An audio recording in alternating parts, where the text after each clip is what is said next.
Hello दोस्तों, आज मैं आपको करंट के क्वेश्चन बताऊंगा जो कि आने वाले एग्ज़ाम में बहुत ही महत्वपूर्ण होंगे। तो चलिए दोस्तों, वीडियो को स्टार्ट करते हैं। अगर आप हमारे इस चैनल पर न्यू हैं तो चैनल को सब्सक्राइब कर दें। बगल में एक बेल आइकन होगा, उसे प्रेस कर दें, जिससे यह होगा कि हमारी जो नोटिफिकेशन रहेगी वो आप तक जरूर पहुँचेगी।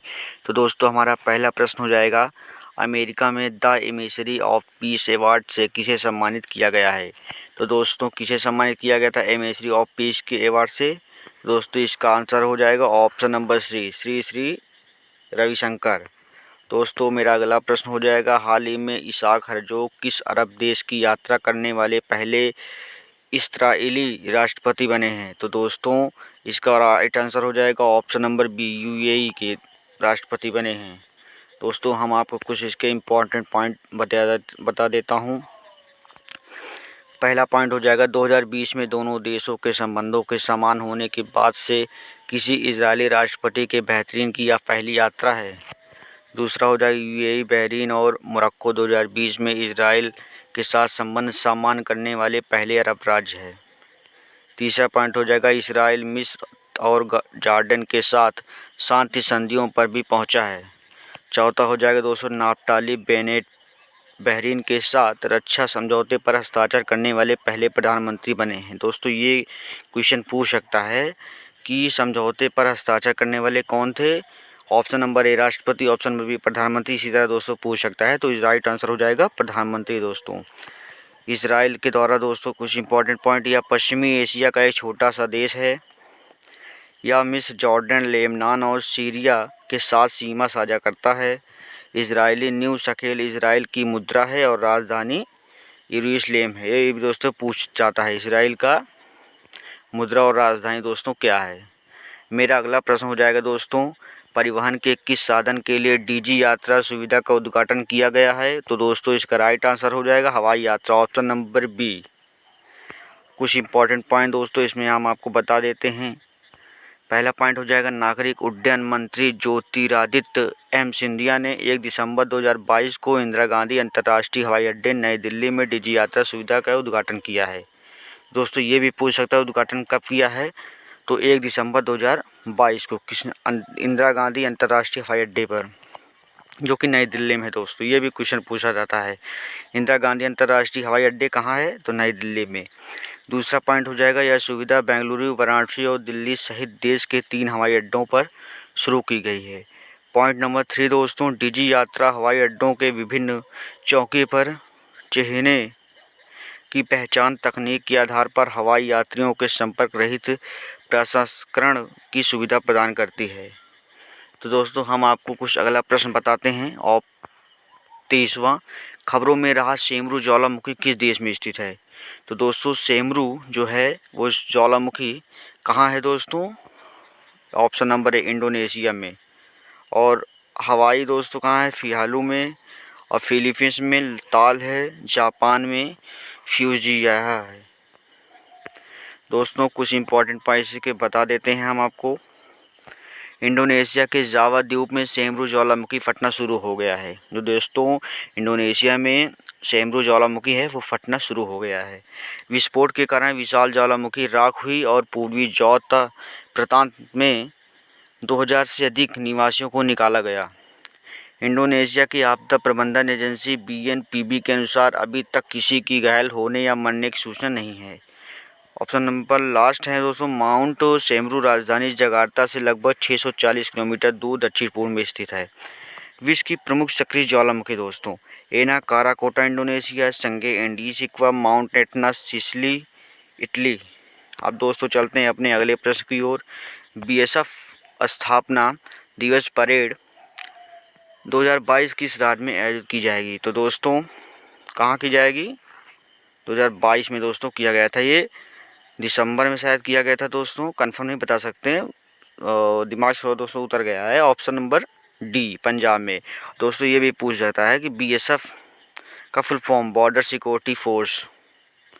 अब दोस्तों, हम आपको कुछ इंपॉर्टेंट पॉइंट बता देता हूँ। सीमा सुरक्षा बल की 58वीं स्थापना दिवस परेड 4 दिसंबर 2022 को गुरु नानक यूनिवर्सिटी कैंपस में अमृतसर में आयोजित हुई है। दोस्तों, मैं जो अभी आपको बता रहा था कि भूल गया, यही दोस्तों देखिए 4 दिसंबर 2022 को गुरु नानक यूनिवर्सिटी कैंपस में दोस्तों हुआ था, वो भी पंजाब अमृतसर में।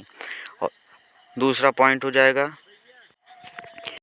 दूसरा पॉइंट है दोस्तों, यह पहली बार की बीएसएफ की स्थापना दिवस परेड पंजाब में और दूसरी बार राष्ट्रीय राजधानी के बाहर आयोजित किया जाएगा। और पॉइंट नंबर 3 दोस्तों, परेड में महिला प्रहरी टुकड़ी, ऊंट बैंड और प्रवृत्ति टुकड़ी सहित 12 फुट का दल शामिल होगा। अब दोस्तों हम आपको बताते हैं क्वेश्चन नंबर 25। नवीनतम आंकड़ों के अनुसार 2018 और 2020 के दौरान भारत में मातृ मृत्यु दर क्या है? तो दोस्तों कितना है? 97 प्रति 1 लाख जीवित बच्चे हैं दोस्तों। और हमको कुछ इसका डिटेल में बताता हूँ इम्पोर्टेंट पॉइंट दोस्तों क्या क्या है। भारत के रजिस्ट्रार जनरल के कार्यालय द्वारा जारी विशेष बुलेटिन के अनुसार भारत में मातृ मृत्यु दर 2014-16 में 130 प्रति लाख जीवित बच्चे के से घटकर 2018 में 97 प्रति लाख 200 जीवित हो गई है दोस्तों। ये देखें 2014-16 में 130 प्रति लाख था और 2018-20 में 97, कितना घट गया ये दोस्तों। देखिए मोर्टेलिटी रेशियो है डीपली तो 97 दोस्तों। नवीनतम जारी आंकड़ों के अनुसार असम में सबसे अधिक मातृदर MMR 195 है, जबकि केरल में प्रति लाख जीवित जन्मों पर सबसे कम 19 है। ये दोस्तों बहुत इम्पॉर्टेंट है दोस्तों। मेरा अगला प्रश्न हो जाएगा 26वां। हाल ही में 6 दिसंबर को भारत और किस देश के बीच मैत्री दिवस आयोजित किया गया है? तो दोस्तों किस देश के बीच किया गया था दोस्तों? बांग्लादेश में 6 दिसंबर को हुआ था, भारत और बांग्लादेश के बीच हुआ था दोस्तों। और दोस्तों हम आपको कुछ इसके इम्पोर्टेंट पॉइंट बता देता हूँ। 6 दिसंबर को दोस्तों ये हुआ था और इसमें कब शामिल किया गया था दोस्तों? 6 दिसंबर को मैत्री दिवस के रूप में मनाने का निर्णय प्रधानमंत्री नरेंद्र मोदी और प्रधानमंत्री शेख हसीना द्वारा मार्च 2021 में प्रधानमंत्री मोदी को बांग्लादेश के राजकीय यात्रा के दौरान लिया गया था। और ये दोस्तों इसमें ज़्यादा कुछ इम्पोर्टेंट पॉइंट नहीं है। ये देखिए एक है भारत बांग्लादेश के साथ राजनयिक संबंध में स्थापित करने वाले पहले देशों में एक है। मैत्री दिवस भारत और बांग्लादेश के बीच संबंधों को मजबूत करने के लिए मनाया जाता है दोस्तों। मेरा अगला प्रश्न हो जाएगा 27 वाला। हाल ही में 65वीं राष्ट्रीय निशानेबाजी चैंपियनशिप के दोहरा स्वर्ण पदक किसने जीता? तो दोस्तों जो 65वीं है राष्ट्रपति निशानेबाजी वाला चैंपियनशिप में दोहरा दूसरी बार स्वर्ण पदक जीतने वाला कौन थे? सरबजोत सिंह दोस्तों, Sarabjot Singh, option number B. ये दोस्तों बहुत ही पूछा जाता है। कुछ इंपॉर्टेंट पॉइंट दोस्तों बता देता हूँ। हरियाणा के सरबजोत सिंह ने 65वीं राष्ट्रीय निशानेबाजी चैंपियनशिप के दोहरा स्वर्ण जीता। सरबजोत सिंह ने व्यक्तिगत मुकाबले में स्वर्ण पदक मैच में वायुसेना के गौरव राणा के 16-4 से हराया और सुमित रमन और अनमोल जैन के साथ मिलकर एक स्पर्धा में टीम स्वर्ण जीता।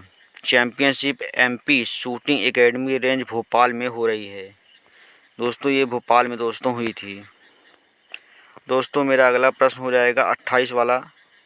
हाल ही में डॉक्टर भीमराव अंबेडकर की कौन सी पुण्यतिथि 6 दिसंबर 2022 को आयोजित की गई है? तो दोस्तों 66वां। इसका राइट आंसर हो जाएगा option number B, Bhimrao Ambedkar दोस्तों। कुछ इंपॉर्टेंट पॉइंट हैं दोस्तों इनके बारे में। डॉक्टर भीमराव अंबेडकर की पुण्यतिथि के अवसर पर भारत 6 दिसंबर को महापरिनिर्वाण दिवस के रूप में मनाता है। 6 दिसंबर 1956 को उनका निधन हो गया है और यह दिन समाज में उनके योगदान को याद करने के लिए मनाया जाता है। भारत संविधान के BR अम्बेडकर का जन्म 14 अप्रैल 1891 को हुआ था। ये भी दोस्तों पूछा जाता है। यह ड्राफ्टिंग कमेटी के उन 7 सदस्यों में भी थे जिन्होंने स्वतंत्र भारत के संविधान का मसौदा तैयार किया गया है दोस्तों। अब आपका अगला प्रश्न हो जाएगा, किस बैंक ने bankers bank of the year 2022 पुरस्कार जीता? तो दोस्तों किसने जीता था? किस बैंक ने? केनरा बैंक ने 2022 में जीता था। और दोस्तों हम आपको कुछ इम्पोर्टेंट पॉइंट्स के बारे में बता देता हूँ। केनरा बैंक दिसंबर 2022 में लंदन में आयोजित ग्लोबल बैंकिंग समिट के भारत खंड के करने के लिए बैंकर्स ऑफ द ईयर 2022 में जीता। बैंकर्स की पत्रिका दुनिया भर 180 से अधिक देशों के लिए एक प्रमुख वैश्विक बैंकिंग और वित्त संसाधन है। इसकी स्थापना 1906 में मैंगलोर और अम्बेल सुब्बा राव पाई द्वारा की गई थी। भारत सरकार ने 19 जुलाई 1969 को भारत के 13 अन्य प्रमुख वाणिज्यिक बैंकों के साथ केनरा बैंक का राष्ट्रीयकरण किया। मुख्यालय बेंगलुरु। संस्थापक कौन थे दोस्तों? अम्मेवल सुब्बाराव पाई। स्थापित हुई थी 1 जुलाई 1906। CEO LV प्रभाकर दोस्तों थे इसके। मेरा दोस्तों लास्ट प्रश्न हो जाएगा। हाल ही में स्मार्ट वॉच कंपनी, ये क्या है दोस्तों? नाइस। हाँ, नाइस के ने किसे अपना ब्रांड एम्बेसडर नियुक्त किया है? तो दोस्तों विराट कोहली को। और MS धोनी के दोस्तों ड्रोन किया था आयुष्मान खुराना को यूनिकैप इंडिया से सम्मानित किया था, एम्बेसडर बने हैं दोस्तों। किस देश के ग्रेट बैरियर रीफ को विश्व धरोहर के रूप में सूचीबद्ध किया जाएगा? तो दोस्तों इसका राइट आंसर हो जाएगा ऑप्शन नंबर बी, ऑस्ट्रेलिया दोस्तों। अब दोस्तों हम आपको कुछ इसके बारे में बता देते हैं। संयुक्त राष्ट्र के एक पैनल ने 29 नवंबर 2022 को सिफारिश की ऑस्ट्रेलिया के ग्रेट बैरियर रीफ को विश्व विरासत स्थल के रूप में सूचीबद्ध किया जाना चाहिए। जो खतरे में है वे दुनिया का सबसे बड़ा प्रवाल भित्ति परिस्थिति तंत्र जलवायु परिवर्तन और महानगरों के गर्म होने से काफ़ी प्रभावित हुआ है। पॉइंट नंबर 2, बार बार ब्लीचिंग की घटनाएं और नीना रीफ को खतरे में डाल रहे हैं। दोस्तों आपको ब्लीचिंग तब होता है जब वह पानी के अधिक गर्म हो जाता है, जिससे कोरल अपने ऊतकों में रूप में रहने वाले रंगीन शैल के बाहर निकाल देते हैं और सफ़ेद हो जाते हैं। ऑस्ट्रेलिया की हाल ही में चुनी गई सरकार ने रीफ की रक्षा के लिए आने वाले वर्षों में $1.2 बिलियन $800 मिलियन खर्च करने का संकल्प लिया है। पॉइंट नंबर 3 दोस्तों, यह ऑस्ट्रेलिया के क्वींसलैंड ने उत्तर पूर्वी तट में 1400 मील तक फैला हुआ है, जो विश्व का सबसे बड़ा व्यापक और समृद्ध प्रवाल भित्ति पारिस्थितिक तंत्र है। यह 2900 से अधिक भित्तियों और 900 से अधिक द्वीपों से मिलकर बना है। यह जीवों को द्वारा बनाई गई विश्व की सबसे बड़ी एकल संरचना है। इस चट्टान को 1981 में विरासत स्थल के रूप में चुना गया है। तो दोस्तों अब चलते हैं अपने दूसरे प्रश्न की ओर। मैरियम वेबस्टर ने किसे 2022 के लिए वर्ल्ड ऑफ द ईयर घोषित किया है? तो दोस्तों इसका राइट आंसर हो जाएगा गैस लाइटिंग। दोस्तों हम आपको कुछ थोड़ा बहुत पॉइंट इसके बारे में बता देते हैं।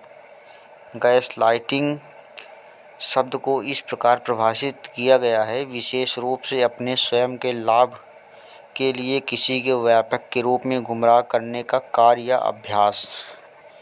तो दोस्तों अब चलते हैं अपने 13 प्रश्न पर, मतलब ये क्वेश्चन की नंबरिंग गलत दिया गया है। कौन सा शहर 4 से 7 दिसंबर तक पहली G20 शेरपा बैठक की मेज़बानी किया है? तो दोस्तों कौन से मेज़बानी किया है, कौन सा शहर?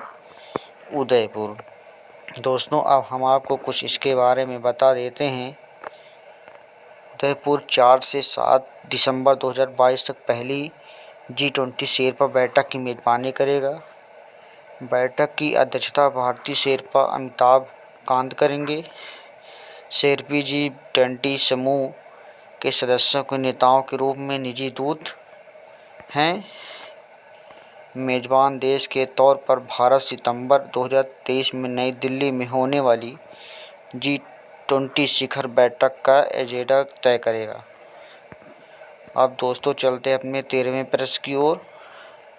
हाल ही में भारत और बांग्लादेश के संबंधों को चिन्हित करने वाला पहला सिलहट सिलचर महोत्सव किस राज्य में शुरू हुआ है? तो दोस्तों इसका राइट आंसर हो जाएगा ऑप्शन नंबर बी, असम। अब चलते हैं दोस्तों हम आपको कुछ इसके मेन पॉइंट में बता देते हैं कुछ इम्पोर्टेंट पॉइंट। 2 दिसंबर 2022 को असम की बराक घाटी के सिलचर में सिलहट महोत्सव 2022 का उद्घाटन किया गया। केंद्रीय पर्यटन, संस्कृति और उत्तर पूर्वी क्षेत्र के विकास मंत्री जी किशन रेड्डी और बांग्लादेश के विदेश के मामलों में मंत्री डॉक्टर ए.के. अब्दुल मोमन ने इसका उद्घाटन किया। यह कार्यक्रम दक्षिण असम के सिलहट और बराक घाटी के ऐतिहासिक संबंधों के संदर्भ में आयोजित किया जा रहा है। सिलहट पूर्वी बांग्लादेश में स्थित एक शहर है। यह सुरमा नदी पर स्थित है। यह सूफी दरगाहों के लिए जाना जाता है। बराक घाटी असम के दक्षिणी क्षेत्र में स्थित है। इसका नाम बराक नदी के नाम पर रखा गया है। अब दोस्तों चलते हैं अपने 14वें प्रश्न की ओर। हाल ही में राष्ट्रीय पिछड़ा वर्ग आयोग के अध्यक्ष कौन हैं? तो दोस्तों इसका राइट आंसर हो जाएगा हंसराज गंगाराम, जो कि ओबीसी के हैं। और दोस्तों एससी के हैं विजय शामपला, और दोस्तों एसटी के हैं हर्ष कुमार। अब चलते हैं दोस्तों, हम आपको कुछ इम्पॉर्टेंट पॉइंट बता देते हैं इसमें भी। हंसराज गंगाराम आहिर को 2 दिसंबर 2022 को राष्ट्रीय पिछड़ा वर्ग आयोग के अध्यक्ष के रूप में नियुक्त किया गया। दूसरा पॉइंट, राष्ट्रीय पिछड़ा वर्ग आयोग की स्थापना 14 अगस्त 1993 को हुई थी। यह सामाजिक न्याय और अधिकारिता मंत्रालय के तहत एक संवैधानिक निकाय है। भारत के राष्ट्रपति राष्ट्रीय पिछड़ा वर्ग आयोग के अध्यक्ष और अन्य सदस्यों की नियुक्त करते हैं। पॉइंट नंबर 4 दोस्तों, राष्ट्रीय पिछड़ा वर्ग आयोग में एक अध्यक्ष और 4 अन्य सदस्य होते हैं। ऑप्शन नंबर 5, राष्ट्रीय पिछड़ा वर्ग आयोग का अध्यक्ष सर्वोच्च न्यायालय और या उच्च न्यायालय का न्यायाधीश होना चाहिए। कार्यालय का अवधि 3 वर्ष है। अब दोस्तों चलते हैं अपने 15वें प्रश्न की ओर। तराई हाथी रिजर्व भारत का 33वां हाथी रिजर्व होगा। यह किस राज्य में स्थित है? तो दोस्तों किस राज्य में स्थित है तराई हाथी रिजर्व? दोस्तों ये उत्तर प्रदेश में स्थित है। अब दोस्तों हम आपको कुछ इम्पोर्टेंट पॉइंट बता देते हैं तराई हाथी रिजर्व के बारे में। तराई हाथी रिजर्व भारत का 33वां हाथी रिजर्व होगा, जो 30-49 वर्ग किलोमीटर क्षेत्र में विस्तृत है। दूसरा पॉइंट दोस्तों, केंद्र सरकार ने उत्तर प्रदेश के दुधवा और पीलीभीत टाइगर रिजर्व के संयुक्त वन क्षेत्र में इसी हाथी रिजर्व की स्थापना को मंजूरी दी है। इस रिजर्व में 4 जंगली प्रजातियों बाघ, एशियाई हाथ, स्वैम्प डियर और एक सींग वाला गैंडा संरक्षण किया जाएगा। यह उत्तर प्रदेश का दूसरा हाथी रिजर्व होगा। राज्य का पहला हाथी रिजर्व वर्ष 2009 में सहारनपुर और बिजनौर जिलों में सिवौली के अधिसूचित किया गया था।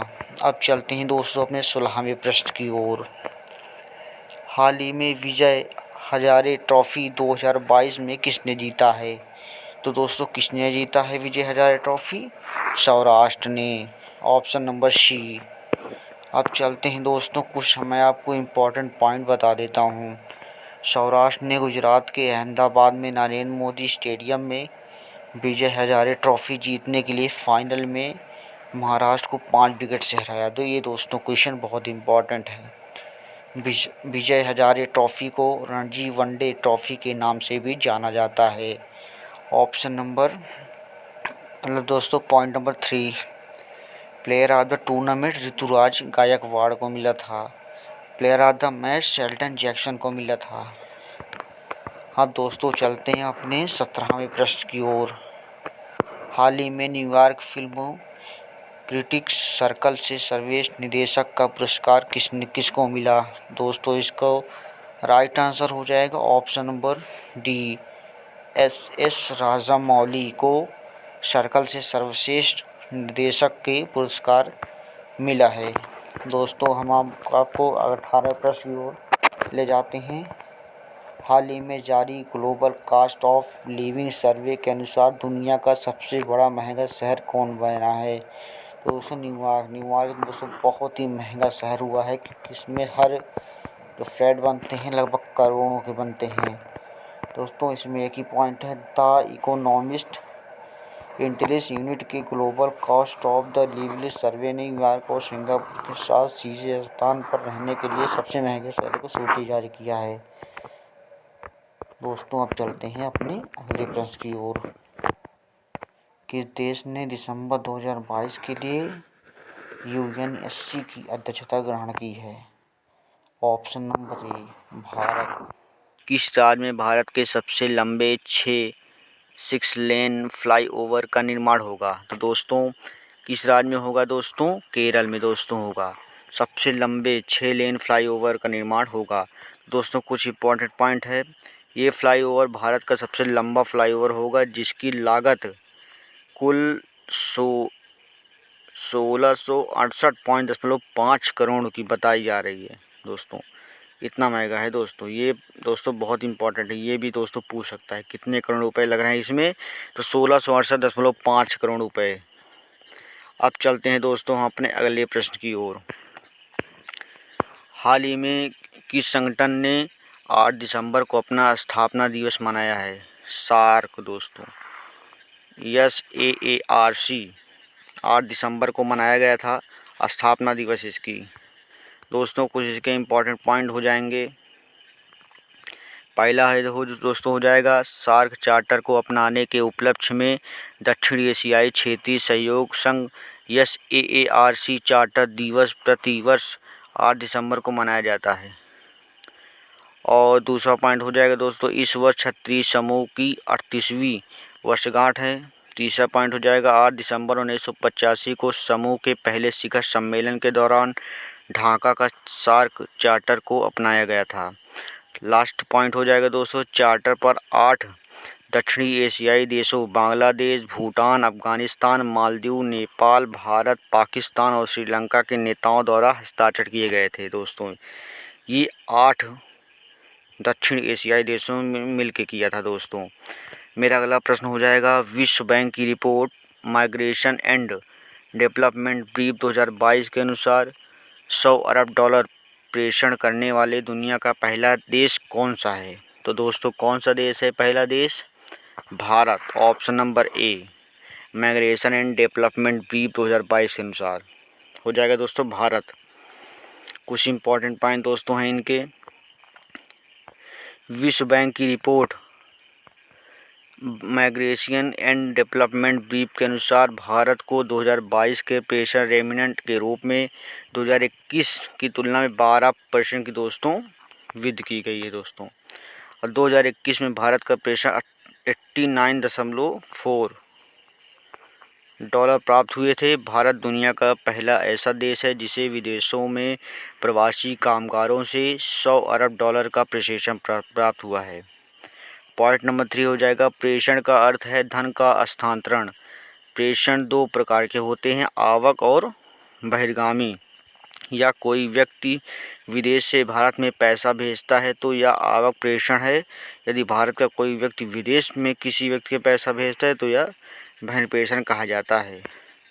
और दोस्तों मेरा हो जाएगा अगला प्रश्न हाल ही में केंद्र सरकार ने रूफटॉप सोलर योजना का कब तक बढ़ा दिया गया है? तो दोस्तों 2026 तक।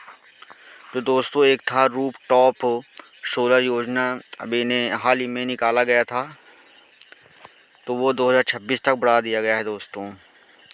केंद्र सरकार ने रूफटॉप सोलर प्रोग्राम को लगभग 31 मार्च 2026 तक बढ़ा दिया गया है। सरकार ने कहा है कि इस कार्यक्रम के तहत सरकार छत पर सोलर पैनल लगाने की सब्सिडी देती है। दोस्तों इसका मतलब है कि अगर आप सोलर पैनल अपने छत पर लगवाते हैं तो उसका सब्सिडी दोस्तों सरकार पैसा आपको रिटर्न करेगी। तो दोस्तों अब चलते हैं अपने अगले प्रश्न की ओर। हाल ही में 9वां विश्व आयुर्वेदिक कांग्रेस कहाँ आयोजित किया गया? तो दोस्तों कहाँ किया गया था 9वां Ayurvedic Congress? Option number B Goa. दोस्तों इसमें कुछ इम्पोर्टेंट पॉइंट मैं आपको बता देता हूँ, थोड़ा जूम करिए तो। गोवा से संबंधित दोस्तों रहेगी। गोवा की राजधानी दोस्तों पणजी हो जाएगा। इसकी स्थापना हुई थी 30 मई 1987 में। लोकसभा 2 है, राज्यसभा 1 है, विधानसभा की जो है 40 सीटें हैं और उच्च न्यायालय बॉम्बे उच्च न्यायालय पणजी खंडपीठ में है दोस्तों। और राष्ट्रीय उद्यान वन्य जीव के अभयारण्य गोवा, भगवान महावीर राष्ट्रीय उद्यान, कोट्टेगांव वन्यजीव अभयारण्य, डॉक्टर सलीम अली, पश्चिम बिहार। दोस्तों अब हम आपको बताते हैं इसमें जो प्रमुख नृत्य है दोस्तों कौन कौन से हैं। प्रमुख नृत्य ढकनी है, खोल है, मांडी है, झागोर है। और जीआई टैग दोस्तों गोवा का है। खाजे प्रसाद हैं, हरमल मिर्च हैं, खोना मिर्च हैं, मिंदोरी केला है मतलब मोयरा केल। और रेबीज से मुक्त होने वाले भारत का पहला राज्य बना है दोस्तों। रेबीज से मुक्त होने वाले दोस्तों पहला राज्य दोस्तों कौन सा बना है, तो गोवा दोस्तों। अब चलते हैं दोस्तों अपने अगले प्रश्न की ओर। 11 दिसंबर को कौन सा महत्वपूर्ण दिवस मनाया गया, तो दोस्तों बताइए 11 दिसंबर को कौन से महत्वपूर्ण दिवस मनाया गया। Option number D both A and B, मतलब ए का मतलब ये ए और दोस्तों ये बी। ए में हो जाएगा अंतर्राष्ट्रीय पर्वत दिवस और यूनिसेफ डे, दोनों मिलकर दोस्तों ये 11 दिसंबर को मनाया गया। कुछ इम्पॉर्टेंट पॉइंट दोस्तों हो जाएंगे इनके।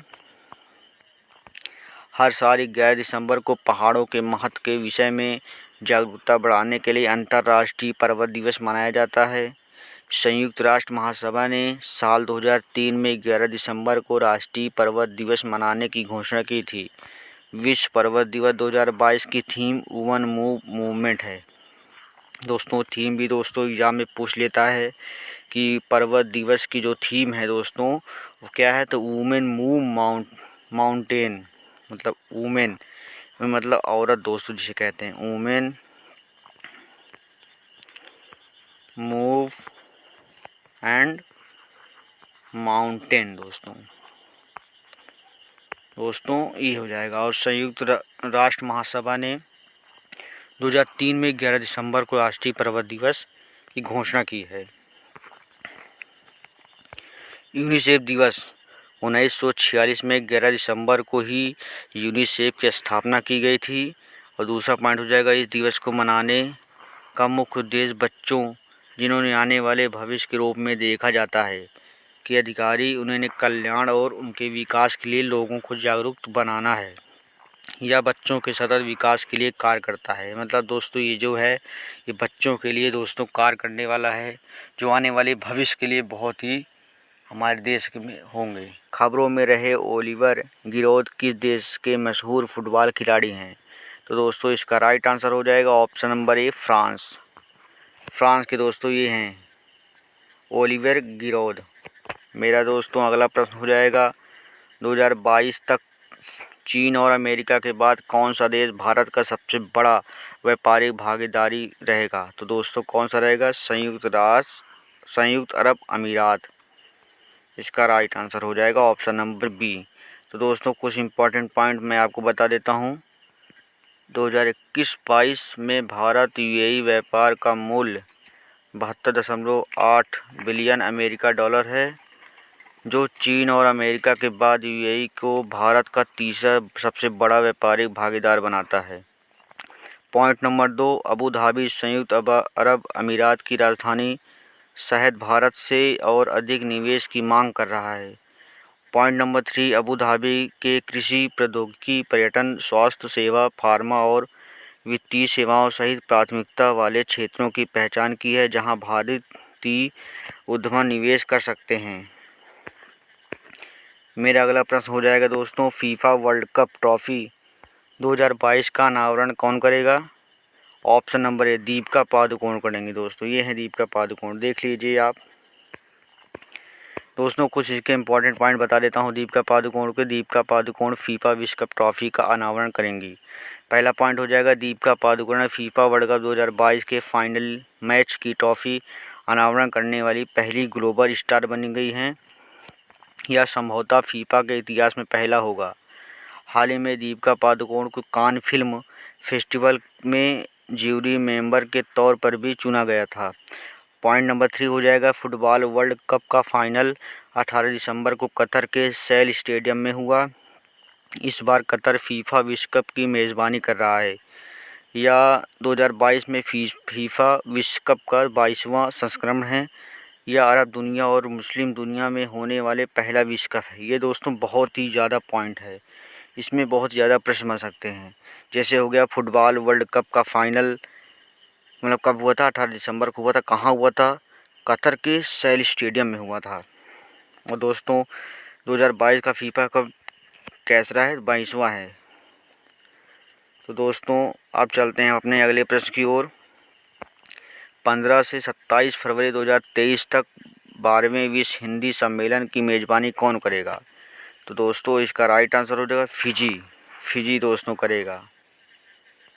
अब दोस्तों चलते हैं हम अपने कुछ इसके लिए इम्पोर्टेंट पॉइंट बताता हूँ। फिजी 15 से 17 फरवरी 2023 तक 12वें हिंदी सम्मेलन की मेज़बानी करेगा। इसमें जो फिजी सरकार के सहयोग से भारत के विदेश मंत्रालय के द्वारा आयोजित किया जाएगा दोस्तों। और इसमें न्यूजीलैंड, फिजी, सिंगापुर, मॉरिशस आदि में हिंदी भाषा बहुत लोकप्रिय है। लगभग 615 मिलियन वक्ताओं के साथ हिंदी दुनिया की तीसरी सबसे बड़ी बोली जाने वाली भाषा है। तो दोस्तों हम चलते हैं कुछ इसके इम्पोर्टेंट पॉइंट में। ख़त्म हो गया है। 35वां है दोस्तों, टाइम पत्रिका के पर्सन ऑफ द ईयर 2022 का खिताब किसने जीता? दोस्तों टाइम पत्रिका के पर्सन ऑफ द ईयर 2022 का खिताब किसने जीता था? ऑप्शन नंबर ए व्लादिमीर जेलेंस्की, इसका राइट आंसर हो जाएगा दोस्तों। और चलते हैं कुछ इम्पोर्टेंट पॉइंट के साथ। Point number first, time magazine के यूक्रेनी राष्ट्रपति वोलोडिमिर जेलेंस्की और यूक्रेन की आत्मा को अपना 2022 का पर्सन ऑफ द ईयर नियमित किया गया है। यह पुरस्कार उस घटना का व्यक्ति को कहा जाता है जिसका पिछले 12 दिनों में वैश्विक घटनाओं पर सबसे अधिक प्रभाव रहा है। 36वां है दोस्तों, किस शहर में भारत का पहला गोल्ड एटीएम स्थापित किया गया? तो दोस्तों हैदराबाद। किस शहर में किया गया था दोस्तों? पहला गोल्ड मतलब सोने का एटीएम है दोस्तों, वो हैदराबाद में किया गया है। इम्पोर्टेंट पॉइंट दोस्तों कुछ, यह दुनिया का पहला रियल टाइम गोल्ड एटीएम भी है। गोल्ड इसका एटीएम का इस्तेमाल सामान्य एटीएम के विपरीत सोने के सिक्कों को निकालने के लिए किया जा सकता है, जहां कोई पैसा निकाल सकता है। गोल्ड एटीएम के जरिए लोग अपना डेबिट और क्रेडिट डालकर सोने के सिक्के खरीद सकते हैं। इस एटीएम की एक महत्वपूर्ण विशेषता यह है कि सोने की कीमतों की लाइव अपडेट किया जाता है। एटीएम की क्षमता 5 किलो सोना रखने की है। लोग 0.5 ग्राम से लेकर 100 ग्राम तक सोना खरीद सकते हैं। अब चलते हैं दोस्तों अगले प्रश्न की ओर। हाल ही में आर वेंकटरमन की 109वीं जयंती 4 दिसंबर को मनाई गई। उन्होंने भारत को कौन से राष्ट्रपति के रूप में कार्य किया था? 8वें दोस्तों। ये दोस्तों बहुत ही महत्वपूर्ण है क्वेश्चन है। आर वेंकटरमन 8वें भारत के राष्ट्रपति थे दोस्तों। ये 39वां, इसका नंबरिंग गलत कर दिया गया है। हाल ही में जारी फोर्ब्स के विश्व का 100 सबसे शक्तिशाली महिलाओं को सूची में कितनी भारतीय महिलाओं को शामिल किया गया है? तो दोस्तों ऑप्शन नंबर ए 6 महिलाओं को दोस्तों शामिल किया गया है। कुछ इम्पोर्टेंट पॉइंट इसमें हो जाएगा, जैसे हो जाएगा 2021 में 37वां, 2022 में 41वां और 2019 में 34वां स्थान पर थी। इसमें 6 महिलाएं थी, तो मैंने आपको बताया है। और अन्य 5 भारतीय के नाम, एशियल टेक के चेयरपर्सन रोशनी नादर महल्ला 53वें स्थान पर रहीं दोस्तों। इसमें बस कुछ इम्पोर्टेंट है नहीं। अच्छा दोस्तों एक और है सेबी के अध्यक्ष 54वां के स्थान पर रही हैं माधुरीपुरी बुच। अब दोस्तों मेरा अगला प्रश्न हो जाएगा, हाल ही में कोलंबिया में आयोजित विश्व भारोत्तोलन चैंपियनशिप 2022 में किसने रजत पदक जीता था? मीराबाई चानू ने जीता था दोस्तों। बहुत इंपॉर्टेंट प्रश्न है दोस्तों। मेरा लास्ट प्रश्न हो जाएगा, देश का दूसरा पनडुब्बी संग्रहालय किस राज्य में बनेगा? तो दोस्तों किस राज्य में बनेगा देश का दूसरा पनडुब्बी संग्रहालय? Option number D West Bengal में दोस्तों, वेस्ट बंगाल में बनेगा। संयुक्त राष्ट्र में किस भारतीय व्यक्ति की पहली प्रतिमा का अनावरण किया गया? तो दोस्तों किसका अनावरण किया गया? ऑप्शन नंबर ए महात्मा गांधी का अब दोस्तों हम आपको इस संयुक्त राष्ट्र के बारे में कुछ महत्वपूर्ण जानकारी दे देते हैं। पहला पॉइंट है दोस्तों, भारत अगले महीने संयुक्त राष्ट्र सुरक्षा परिषद की अध्यक्षता के दौरान संयुक्त राष्ट्र में महात्मा गांधी की प्रतिमा का अनावरण किया गया। और दोस्तों दूसरा पॉइंट है, संयुक्त राष्ट्र सुरक्षा परिषद की 1 महीने की भारतीय अध्यक्षता के दौरान विदेश मंत्री एस जयशंकर की उपस्थिति में 14 दिसंबर को अनावरण किया गया। और दोस्तों हमारा तीसरा पॉइंट है, भारत की ओर से भेंट की गई यह पहली गांधी प्रतिमा होगी जिसे संयुक्त राष्ट्र मुख्यालय में स्थापित किया जाएगा। अब दोस्तों मेरा अगला प्रश्न है, हाल ही में भारतीय खाद्य और मानक प्राधिकरण, मतलब इसका शॉर्टकट नेम कहते हैं, या FSSAI ने किसे फूड एनिमल के रूप में मंजूरी दी है? तो दोस्तों किसे फूड एनिमल के रूप में मंजूरी दी है? ऑप्शन नंबर डी, हिमालयी याक को। दोस्तों अब हम आपको इस क्वेश्चन के बारे में कुछ जानकारी महत्वपूर्ण दे देते हैं। पहला पॉइंट है दोस्तों, भारत खाद्य सुरक्षा एवं मानक प्राधिकरण या FSSAI ने हिमालयी याक को लेकर बड़ा फैसला किया है। क्या फैसला किया दोस्तों? FSSAI ने याक को खाद्य पशु के तौर पर मंजूरी दे दी है। और दोस्तों तीसरा पॉइंट है, इस कदम से पर्वतीय इलाकों में रहने वाले गोवंशीय जानवरों की आबादी में गिरावट को रोकने की मदद मिलेगी। और दोस्तों ये नोट है दोस्तों, एक खाद्य पशु वे होते हैं जिन्हें लोग पाल सकते हैं और इनका इस्तेमाल खाद्य उत्पादन या जीवन यापन के लिए किया जा सकता है, जैसे दोस्तों गाय हो गया, भैंस हो गया, यही सब। और दोस्तों अब चलते हैं अपने तीसरे प्रश्न की ओर। हाल ही में विश्व स्वास्थ्य संगठन WHO मंकी पॉक्स का नाम बदलकर क्या कर दिया गया? तो दोस्तों इसका राइट आंसर हो जाएगा option number A, M pox. और दोस्तों हम आपको इस क्वेश्चन में कुछ महत्वपूर्ण जानकारियाँ दे देते हैं। ऑप्शन नंबर ए, मंकी पॉक्स वायरस जानवरों से इंसानों को में फैलता है, इसे भी महामारी घोषित किया जा चुका है। अब या WHO ने इस बीमारी का नाम बदल दिया है। इस बीमारी के लिए अलग अलग देशों में आपत्तिजनक शब्दों का इस्तेमाल किया जा रहा था, इसी वजह से काफ़ी समय तक इसका नाम बदलने का आग्रह किया जा रहा था। दोस्तों अब इसका नया नोट, इंसानों में मंकी पॉक्स का पहला मामला 1970 में देखने को मिला है दोस्तों। और WHO का दोस्तों फुल फॉर्म भी दोस्तों पूछ लेता है, क्या होगा? World Health Organisation. और दोस्तों इसका WHO को स्थापना कब हुई थी दोस्तों? 7 अप्रैल 1948 में। और दोस्तों इसका मुख्यालय कहाँ है? जिनेवा स्विट्ज़रलैंड में। और महानिदेशक टेड्रोस अधनोम। दोस्तों ये बहुत ही महत्वपूर्ण है, ये इतना बहुत ही ज़्यादा महत्व, क्योंकि दोस्तों ये प्रश्न पेपर में ज़रूर पूछता है। अब चलते हैं दोस्तों अपने अगले प्रश्न की ओर, फीफा के बारे में। तो दोस्तों पुरुषों में फीफा वर्ल्ड कप मैच में पहली रेफरी कौन बनी? तो दोस्तों इसका राइट आंसर हो जाएगा स्टेफनी फ्रांकफर्ट। अब दोस्तों चलते हैं इस अगला प्रश्न, दुनिया की सबसे ऊंची आवासीय इमारत हाइपर टावर कहाँ बनेगी? तो दोस्तों कहाँ बनेगी हाइपर टावर? दोस्तों ये बनेगी दुबई में। अब चलते हैं हम अपने दूसरे अगले प्रश्न की ओर। दुबई के कुछ एक्सप्लेनेशन दोस्तों हम आपको बता देते हैं। दुबई में एक नया गगनचुंबी इमारत दुनिया की सबसे ऊंची आवासीय इमारत के रूप में प्रतिष्ठित होने के लिए तैयार है। और दोस्तों हमारा दूसरा पॉइंट है, डेवलपर्स का दावा है कि यह हाइपर टावर मैनहट्टन की 72 मीटर ऊंची गगनचुंबी इमारत से भी ऊंची होगी। और दोस्तों हमारा तीसरा पॉइंट होगा, यह संरचना न्यूयॉर्क के सेंट्रल पार्क टावर को पीछे छोड़ देगी, जो 472.4 मीटर की दुनिया की सबसे ऊंची आवासीय इमारत होगी। दोस्तों ये जो मीटर है ये आप लोग को क्वेश्चन में ज़रूर पूछी जाएगी। और दोस्तों ये भी मीटर 72 मीटर गगनचुंबी की इमारत भी पूछ सकती है। अब दोस्तों चलते हैं अपने अगले प्रश्न की ओर। हाल ही में पेरू के नए प्रधानमंत्री दोस्तों कौन बने हैं? तो दोस्तों ये बने हैं पेस्टसी सावेचिनो, इसका राइट आंसर हो जाएगा। अब चलते हैं दोस्तों कुछ इसके बारे में हम लोग जानकारी ले लेते हैं। पहला पॉइंट है, राष्ट्रपति कास्टोलो ने अपना पदभार ग्रहण करने के बाद पेरू देश में 5वां प्रधानमंत्री बेटसी सावेचिनो को नियुक्त किया है। दोस्तों अब हमारा दूसरा पॉइंट है, पेरू के इतिहास में यह एक अभूतपूर्व घटना है जब देश के राष्ट्रपति ने एक साल के शासनकाल में 5 बार प्रधानमंत्री बदले हैं।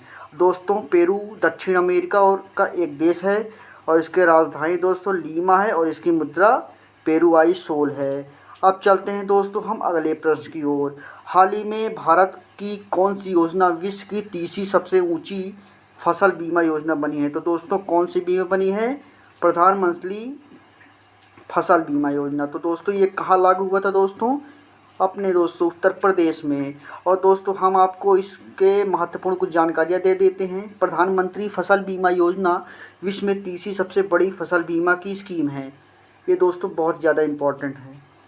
प्रतिवर्ष इस योजना के लिए फसल बीमा योजना के लिए लगभग 5 करोड़ आवेदन मिल रहे हैं। इस तरह आने वाले वर्षों में यह योजना विश्व भर में पहले नंबर पर पहुंच जाएगी।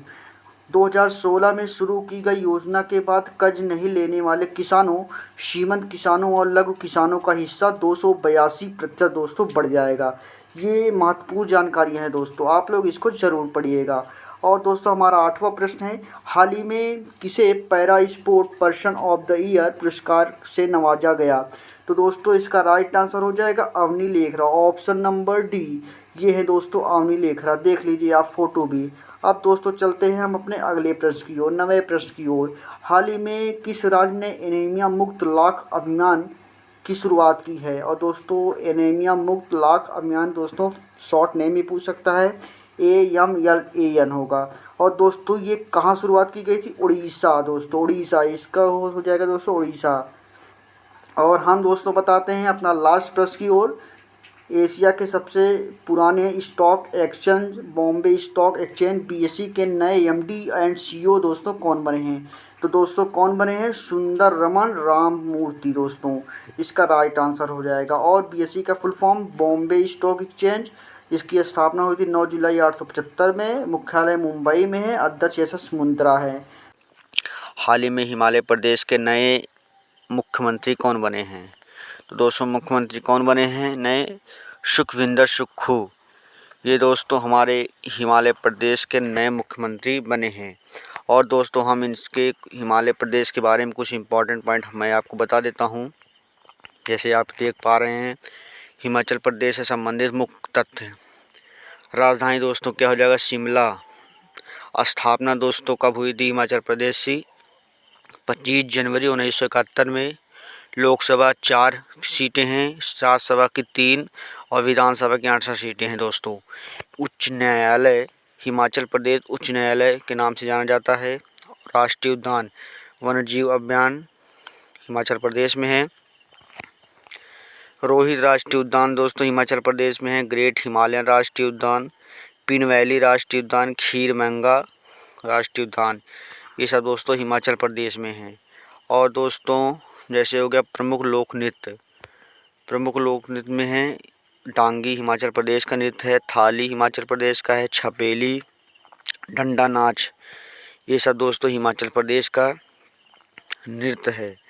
GI टैग दोस्तों हम आपको बता देते हैं, हिमाचली काला जीरा है, चुल्ली का तेल है दोस्तों। और पहला पॉइंट है हींग की खेती भारत में पहली बार शुरू हुई हिमाचल प्रदेश में। पहला जैव विविधता पार्क हिमाचल प्रदेश में के मंडी में बनाया गया है। तो दोस्तों अब चलते हैं अपने अगले प्रश्न की ओर। मेरा अगला प्रश्न हो जाएगा, हाल ही में किसने दूसरी बार ऑस्ट्रेलिया का प्रतिष्ठित डॉन अवार्ड जीता है? तो दोस्तों ऑस्ट्रेलिया का डॉन अवार्ड कौन जीता है? एशले बाल्टी दोस्तों, ऑप्शन नंबर बी हो जाएगा इसका राइट आंसर। और दोस्तों हम आपको कुछ इंपॉर्टेंट पॉइंट्स इनके बारे में बता देता हूँ। टेनिस स्टार एशले बार्टी को उनके कैरियर में दूसरी बार ऑस्ट्रेलिया के सबसे बड़े खेल सम्मान द डॉन अवार्ड से सम्मानित किया गया। अब चलते हैं दोस्तों हम अपने अगले प्रश्न की ओर। हाल ही में नाबार्ड के नए अध्यक्ष कौन बने हैं? तो दोस्तों आप लोग कमेंट बॉक्स में ज़रूर बताएं नाबार्ड के नए अध्यक्ष कौन बने हैं। नाबार्ड के नए अध्यक्ष दोस्तों बने हैं ऑप्शन नंबर ए साजी केवी दोस्तों नए अध्यक्ष बने, यही हैं दोस्तों साजी केवी, आप लोग देख पा रहे हैं। और दोस्तों हम आपको कुछ इंपॉर्टेंट पॉइंट बता देता हूं। नाबार्ड का दोस्तों full form national bank for agriculture and rural development, Hindi में हो जाएगा दोस्तों राष्ट्रीय कृषि और ग्रामीण विकास बैंक। इसका मुख्यालय दोस्तों मुंबई महाराष्ट्र में है। स्थापना 12 जुलाई 1982 में हुई थी और शिवरामन समिति की सिफारिशों पर स्थापित की गई थी दोस्तों। अब चलते हैं हम अपने अगले प्रश्न की ओर। विश्व मौसम विज्ञान संगठन ने दिसंबर 2022 में अपनी पहली वार्षिक वैश्विक जल संसाधन रिपोर्ट 2021 जारी की है। तो दोस्तों कब जारी की है दोस्तों?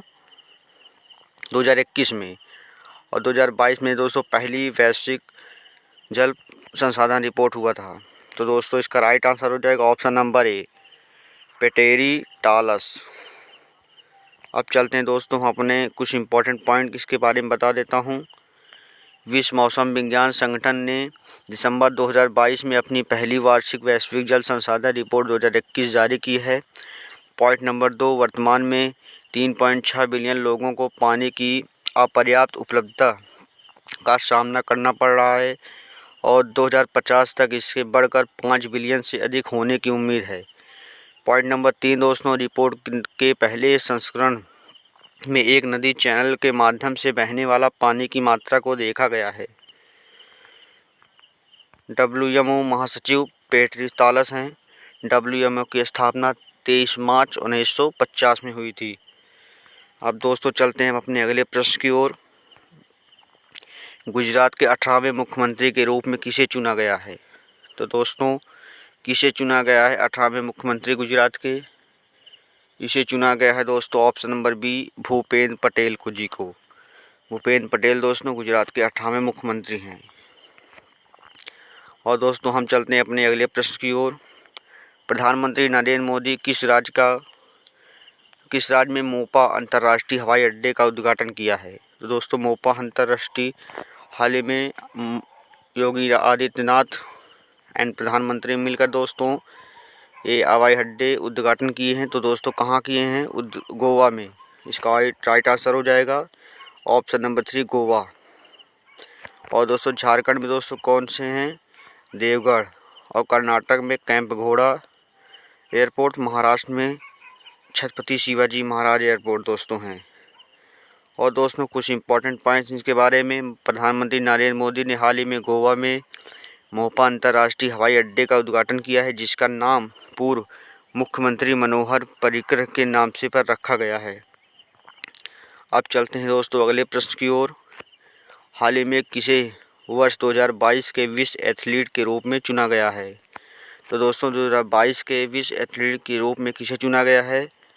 सिडनी मैकमाल्गिन को एंड आर्मन डुप्लांसिंग को। बोथ ए एंड बी दोस्तों इसका राइट आंसर हो जाएगा ए, बी और बी भी दोस्तों। अमेरिका के सिडनी मैकलाग्लिन और स्वीडन के अमांडा ड्यूप्लिंस को world athlete of the year 2022 को चुना गया है। अब चलते हैं दोस्तों अगले प्रश्न की ओर। हाल ही में किस भारतीय स्टार्टअप को अर्थशॉर्ट पुरस्कार 2022 में प्रदान किया गया दोस्तों? तो खेती के द्वारा दोस्तों, खेती में। इसका राइट आंसर हो जाएगा ऑप्शन नंबर ए, खेती। कुछ इंपॉर्टेंट पॉइंट दोस्तों बता देता हूँ। दिसंबर 2022 में बोस्टन संयुक्त राज्य अमेरिका ने Prince of belt Prince William द्वारा घोषित 5 विजेताओं में भारत को green house in the box खेती शामिल था।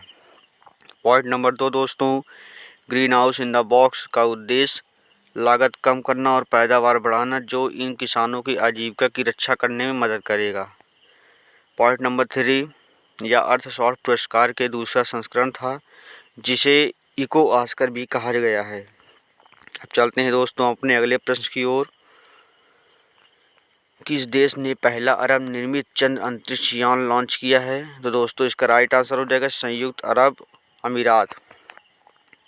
और दोस्तों हम इसके कुछ इंपॉर्टेंट पॉइंट बता देता हूं। दिसंबर 2022 को एक स्पेस एक्स फाल्कन 9 रॉकेट ने पहली अरब निर्मित चंद्रमा जांच को कक्षा में भेजा।